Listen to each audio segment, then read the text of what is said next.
खमंग खुसखुशीत आणि आपण कधी न केलेली अशी रेसिपी करत आहोत। त्यासाठी लागणारं साहित्य आहे 1 वाटी रवा, त्यानंतर अर्धी वाटी तांदळाचं पीठ, थोडासा ओवा, चवीनुसार मीठ, 1 चमचा तेल, गोडे तेल आणि या ठिकाणी ज्या वाटीनं आपण रवा घेतलेला आहे त्याच वाटीनं 1 वाटी पाणी।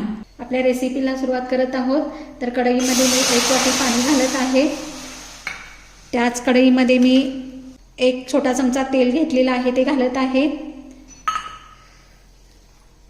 त्याच्यामध्ये मी या ठिकाणी हातावरती चोळून ओवा घालत आहे। त्यानंतर मी चवीनुसार मीठ घालत आहे। गॅस हाय फ्लेमवर करायचा आहे आणि हे मिश्रण ढवळून घेऊन त्याला एक उकळी काढून घ्यायची आहे। तर तुम्ही या ठिकाणी बघू शकता आपल्या पाण्याला उकळी आलेली आहे। 1 वाटी जो रवा घेतलेला आहे तो रवा याच्यामध्ये गॅस कमी करून थोडा थोडा घालायचा आहे। या पिठामध्ये एकदम घट्ट होईपर्यंत शिजवून घ्यायचा आहे। रवा लगेच शिजतो, फुलतो। बघा या ठिकाणी आपला रवा चांगला फुललेला आहे, घट्ट झालेला आहे। त्याला मी वाफ काढून घेणार आहे। ते बघू शकता एक वाफ निघालेली आहे।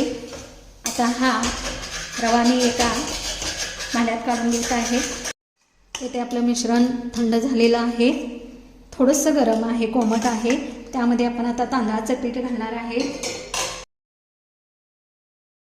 आणि थोडंसं गरम पाणी घेऊन त्याला मळून घेणार आहे। तांदळाच्या पिठामुळे त्याला बाइंडिंग चांगलं येतं म्हणून तांदळाचं पीठ घालायचं आहे। थोडं थोडं पाणी घेऊन हे सगळं मिश्रण एकजीव करायचं आहे। पाणी गरमच घ्यायचं आहे, गार पाणी घ्यायचं नाही।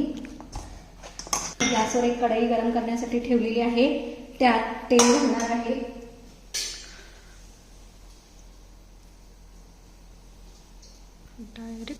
या ठिकाणी मी एक गोळा याच्यामध्ये घातलेला आहे। आपण आता तेल गॅसवरती गरम करायला ठेवलेलं आहे। या ठिकाणी उलटण्यावर किंवा साच्यावर अशी चकली पाडून घ्यायची आहे।